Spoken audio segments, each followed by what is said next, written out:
So as Chet mentioned, my name is Chris Smith. I'm the originator of an idea called cash mobs.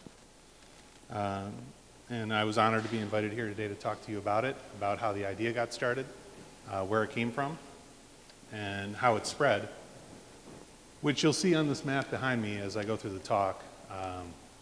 It started here in Buffalo, and you're going to watch on the map as it animates throughout the talk over the course of 10 months, which is the time period represented on the map, how it spread and where it spread.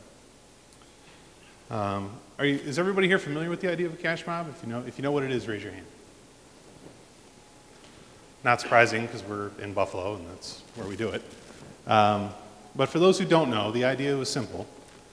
I think it's best if I start by explaining how I came up with the idea. Working late one night, my wife emailed me.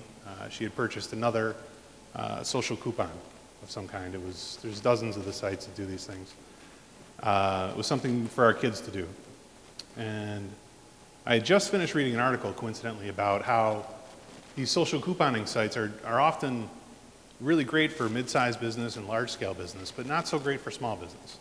Unless they're planned and executed really well, can have a negative effect on the bottom line of a small business.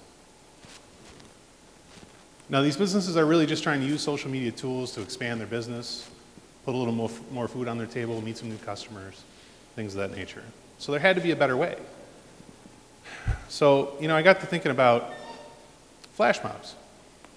Now, everybody knows what a flash mob is, right? I think it's in the top 10 of stuff white people like, right? It's like we show up and we do improv scenes, they sing songs. This guy knows what I'm talking about. I've seen him at a flash mob or two. But I thought, why don't we do something like that, but make it useful? So it seemed like a simple idea. And behind me, you might see it's now moved to Cleveland. It was the second city to do a cash mob. So how did the movement begin? It began unintentionally, actually. And can you do something similar? I think you can.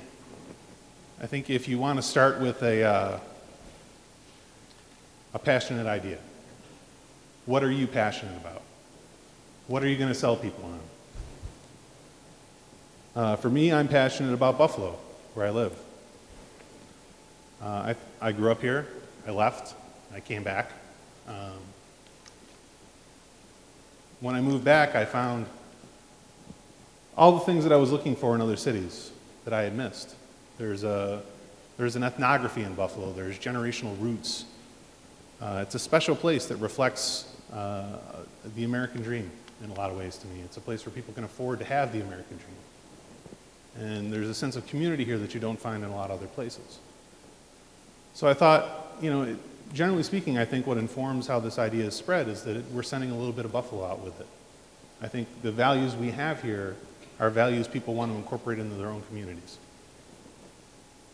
The other thing I'm passionate about is entrepreneurs. I think there's not too many things in the world more courageous than giving up a job to chase a dream, open a business, be your own boss, and learn to love running your own business and contributing to your community. The courage, the hard work, the sacrifice it takes to make that dream possible is something that needs to be rewarded.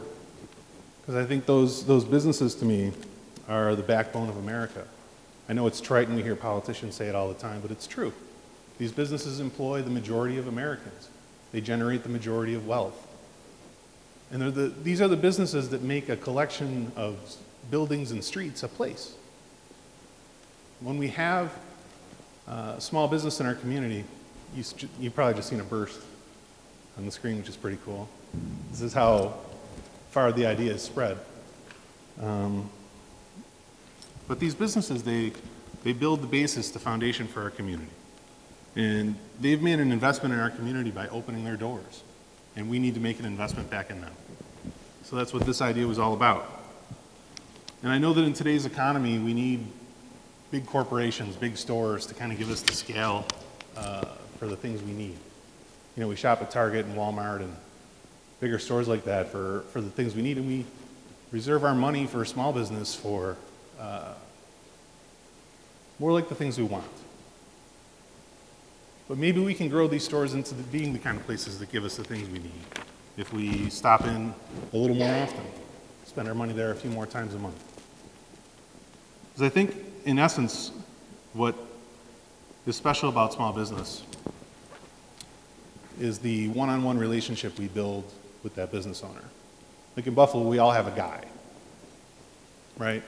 You know, if I were to ask anybody in this audience if they have a recommendation for a car mechanic or a bakery or a plumber, they all have one. They've all got a guy. That's special about living here. But that's based on a relationship of trust that you don't get with a big store. So once you've defined that passion and idea, how do you put it out there? How do you share it? I mean, I'm just an ordinary guy. I don't have a degree in marketing or advertising. How do you spread a message? How do you tell people about it? How do you get them to buy in? How do you get them to take this idea from Buffalo and spread it all over the world? I mean, it's pretty impressive in a lot of ways to see people adopt an idea that quickly. Well, 20 years ago, you might have started a zine. Remember zines? Or you would have written a letter to the editor. You maybe would have called a radio talk show with your idea, but you didn't really have an avenue to broadcast ideas to a large amount of people. 10 years ago, you might have written on your LiveJournal blog, or you would have opened up an AOL chat room, tried to bring people in to share an idea. But really, there's not a lot of scale there. But today, we have these amazing tools, just amazing tools. We've got Facebook, Twitter, Pinterest, YouTube, Flickr, dozens of social networks. And we have devices that are in our hands that allow us to speak to thousands of people in an instant.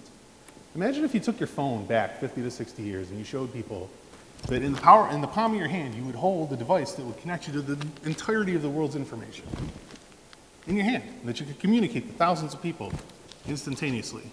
They would be probably both scared and inspired about what that might mean. And today we use those tools often for taking pictures of our food or our cats and sharing it with our friends, right? And I think we take for granted the power of the tools we have in front of us, the ability it gives us to communicate with thousands of people, to find our voice, share our passions, amplify our messages. And something like this connects with people because it transcends that simplicity that we embrace for these devices. Those things are important. I mean, it's nice to stay in touch with your friends and argue about politics or talk about a football game or share pictures. Those things are great. But these tools are here. They're revolutionary. And I think we take it for granted. And if you give people access to an idea and you let them feel like they own it, and you broadcast it to them on these tools, and you give them the tools to share it with their friends, an idea becomes viral. When you look at this map, just a simple idea from a regular guy in Buffalo, New York on a Friday night. To bring people into a store to spend $10 to $20, get out from behind their computers, get into their community, invest in local business. People really like that idea. It allows them to connect. And it's spread everywhere. And I think the reason it has spread is because I've opened it up. A lot of my lawyer friends have told me that I should have copyrighted the idea of cash mobs, patented it, trademarked it, protected it, maybe figured out some way to make money on it. But I never wanted to do that. I think the altruistic idea of an open source idea is powerful. That nobody benefits but the business owner and the customer because they've built a relationship with a new business in their community that they may not have gone into. So if you have an idea, you set it free. Let people localize it. I would get phone calls from all over the world. People would call me and ask me, how do you run a cash mob? I don't know. How do you run a cash mob? I spent 20 minutes on the phone with a guy from Nimjin, Finland. I don't even know where that is. He wanted to know, how I would recommend he do it. I said, well, I don't know anything about Finland. I know where it is. I don't know where your city is, but localize the idea. Make it your own. Embrace it. Share it with your friends. If you're passionate about it, for the same reason I am, people are going to come out. They're going to support it. They're going to want to invest in their own communities. Give them the power of control So if you set the idea free, it grows on its own. And you can do this too. It doesn't have to be just a cash mob idea. It can be a political idea. It can be an organizing idea. It can be something simple in your community. You want to organize a beach cleanup, or you want people to come out on Main Street and help clean up the streets. Or you want to sponsor a political candidate. These tools are there. You have to speak with passion. You have to speak with honesty. And you have to not try and control everybody. Just let it go. You'll find that people will embrace it too. And it's amazing to me that we're in the hundreds of thousands of dollars that have exchanged hands between consumers and retailers, that have grown local businesses in cities all over America and all over the world. It's inspiring to me that just one guy can make a difference that way. And I think you can too. And if you do, if you share your passion, you use the tools in front of you, spread the message, our communities will start to reflect our voices and our choices. Instead of having a top-down plan that we get from government or from local business leaders, our communities start to reflect the things we want. These tools are here for us to revolutionize the world. Find your voice, use the tools to amplify it, and make a difference.